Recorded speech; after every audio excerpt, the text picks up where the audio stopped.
A Warm Wind, Chapter 22.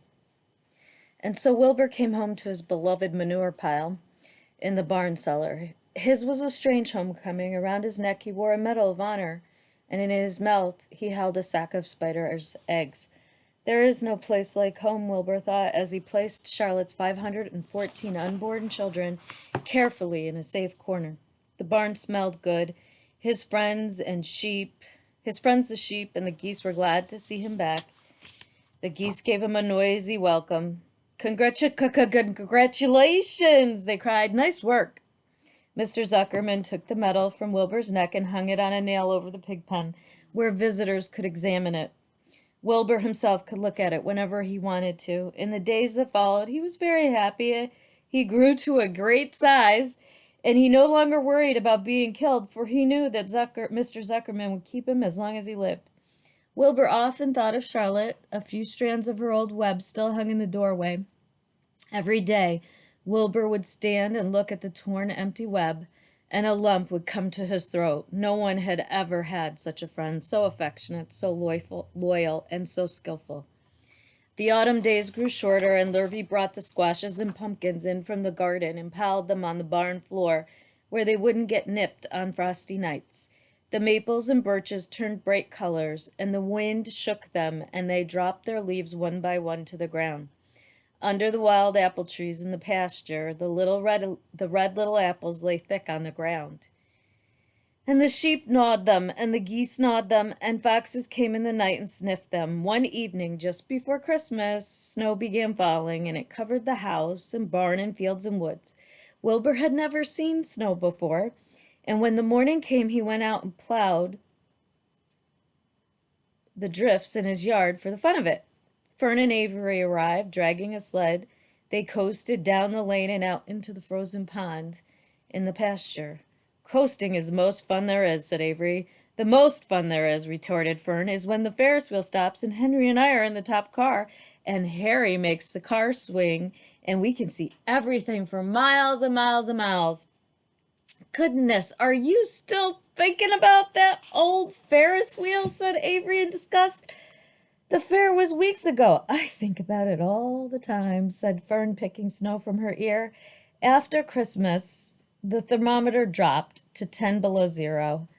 Cold settled on the world. The pasture was bleak and frozen. The cows stayed in the barn all the time now, except on sunny mornings when they went out and stood in the barnyard in the lee of the straw pile. The sheep stayed near the barn, too, for protection. When they were thirsty, they ate snow. The geese hung around the barnyard the way boys hang around a drugstore, and Mr. Zuckerman fed them corn and turnips to keep them cheerful. Many, many, many thanks, they always said when they saw food coming. Templeton moved indoors when winter came.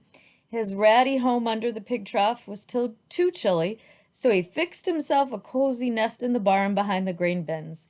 He lined it with bits of dirty newspapers and rags, and whenever he found a trinket or a keepsake, he carried it home and he stored it there. He continued to visit Wilbur 3 times a day, exactly at mealtime, and Wilbur kept the promise he had made. Wilbur let the rat eat first, then when Templeton couldn't hold another mouthful, Wilbur would eat. As a result of overeating, Templeton grew bigger and fatter than any rat you ever saw. He was gigantic. He was as big as a young woodchuck. Yuck! I don't think that's a good look there, Templeton. The old sheep spoke to him about his size one day. You would live longer, said the old sheep, if you ate less. Who wants to live forever? Sneered the rat. I am naturally a heavy eater, and I get untold satisfaction from the pleasures of the feast. He patted his stomach and grinned at the sheep and crept upstairs to lie down. All winter, Wilbur watched over Charlotte's egg sack as though he were guarding his own children. He had scooped out a special place in the manure for the sack next to the board fence. On very cold nights, he lay so that his breath would warm it. For Wilbur, nothing in life was so important as this small, round object. Nothing else mattered. Patiently, he awaited the end of winter and the coming of the little spiders. Life is always a rich and steady time when you are waiting for something to happen or to hatch. The winter ended. I heard the frogs today, said the old sheep one evening. Listen, you can hear them now. Wilbur stood still and he cocked his ears. From the pond, in shrill chorus, came the voices of hundreds of little frogs.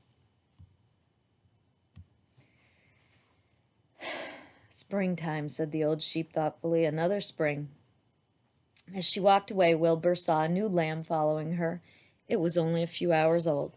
The snows melted and ran away. The streams and ditches bubbled and chattered with rushing water. A sparrow with a streaky beast arrived and sang. The light strengthened. The mornings came sooner. Almost every morning there was another new lamb in the sheepfold. The goose was sitting on 9 eggs. The sky seemed whiter, and a warm wind blew. The last remaining strands of Charlotte's old web floated away and vanished. One fine sunny morning after breakfast, Wilbur stood watching his precious sack. He wasn't thinking of anything much, and as he stood there, he noticed something move. He stepped closer and stared. A tiny spider crawled from the sack. It was no bigger than a grain of sand, no bigger than the head of a pin. Its body was gray with a bright black stripe underneath. Its legs were gray and tan. It looked just like Charlotte. Wilbur trembled all over when he saw it. The little spider waved at him. Then Wilbur looked more closely. 2 more little spiders crawled out and waved. They climbed round and round on the sack, exploring their new world. Then 3 more little spiders. Then 8. Then 10. Charlotte's children were here at last. Wilbur's heart pounded. He began to squeal. Then he raced in circles, kicking manure into the air. Then he turned a backflip. Then he planted his front feet and came to a stop in front of Charlotte's children. "Hello there," he said. The first spider said hello, but its voice was so small Wilbur couldn't hear it. "I am an old friend of your mother," said Wilbur, "and I'm glad to see you. Are you all right? Is everything all right?" The little spiders waved their forelegs at him. Wilbur could see by the way they acted they were glad to see him. "Is there anything I can get you? Is there anything you need?" The young spiders just waved. For several days and several nights they crawled here and there, up and down, around and about, waving at Wilbur, trailing tiny drag lines behind them and exploring their home. There were dozens and dozens of them. Wilbur couldn't count them, but he knew that he had a great many new friends. They grew quite rapidly. Soon each was as big as a BB shot. They made tiny webs near the sack. Then came a quiet morning when Mr. Zuckerman opened a door on the north side and a warm draft of rising air blew softly through the barn cellar. The air smelled of the damp earth, of the spruce woods, of the sweet springtime. The baby spiders felt the warm updraft. One spider climbed to the top of the fence. Then it did something that came as a great surprise to Wilbur. The spider stood on its head, pointed at its spinnerets in the air, and let loose a cloud of fine silk. The silk formed a balloon, and as Wilbur watched the spider let go of the fence and rose into the air. "Goodbye," it said as it sailed through the doorway. "Wait a minute, where do you think you're going?" But the spider was already out of sight, and then the baby spider crawled to the top of the fence, stood on its head, made a balloon, and sailed away. Then another, then another. The air was soon filled with tiny balloons, each balloon carrying a spider. Wilbur was frantic. Charlotte's babies were disappearing at a fast rate. "Come back, children," he cried. "Goodbye, goodbye, goodbye," they called. At last, one little spider took time enough to stop and talk to Wilbur before making its balloon. "We're leaving here on the warm updraft. This is one moment for setting forth. We are aeronauts. We are going out into the world to make webs for ourselves." "But where?" asked Wilbur. "Wherever the wind takes us," said high, low, near, far, east, west, north, south. We take to the breeze, and we go as we please. "Are all of you going?" "You can't all go. I'd be left here alone with no friends. Your mother wouldn't want that to happen, I'm sure." The air was now so full of balloonists that the barn cellar looked almost as though a mist had gathered. Balloons by the dozen were rising, circling, and drifting away through the door, sailing off on the gentle wind. Cries of "goodbye, goodbye, goodbye" came weakly to Wilbur's ears. He couldn't bear to watch any more. In sorrow, he sank to the ground and closed his eyes. This seemed like the end of the world, to be deserted by Charlotte's children. Wilbur cried himself to sleep. When he woke, it was late afternoon. He looked at the egg sack. It was empty. He looked into the air. The balloonists were gone. Then he walked drearily to the doorway where Charlotte's web used to be. He was standing there thinking of her when he heard a small voice. "Salutations," it said. "I'm up here." "So am I," said another tiny voice. "So am I," said a third voice. "Three of us are staying. We like this place. And we like you." Wilbur looked up at the top of the doorway. Three small webs were being constructed, and on each web, working busily, was one of Charlotte's daughters. "Can I take this to mean," said Wilbur, "that you have decided definitely to live here in the barn cellar and that I'm going to have three friends?" "You can indeed," said the spiders. "What are your names, please?" asked Wilbur, trembling with joy. "I'll tell you my name," replied the first little spider, "if you'll tell me why you're trembling." "I'm trembling with joy," said Wilbur. "Then my name is Joy," said the first spider. "What was my mother's middle initial?" asked the spider. "A," said Wilbur. "Then my name is Arania."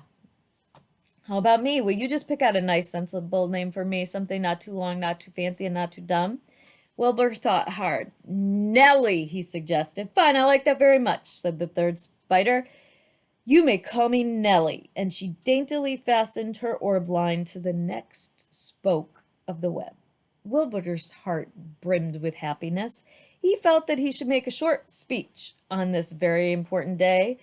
"Joy, Arania, Nellie," he began, "welcome to the barn cellar. You have chosen a hallowed doorway from which to string your webs. I think it is only fair to tell you that I was devoted to your mother, and I owe my very life to her. She was brilliant, beautiful, and loyal to the end. I shall always treasure her memory. To you, her daughters, I pledge my friendship forever and ever." "I pledge mine," said Joy. "I do too," said Arania. "And so do I," said Nellie, who had just managed to catch a small gnat.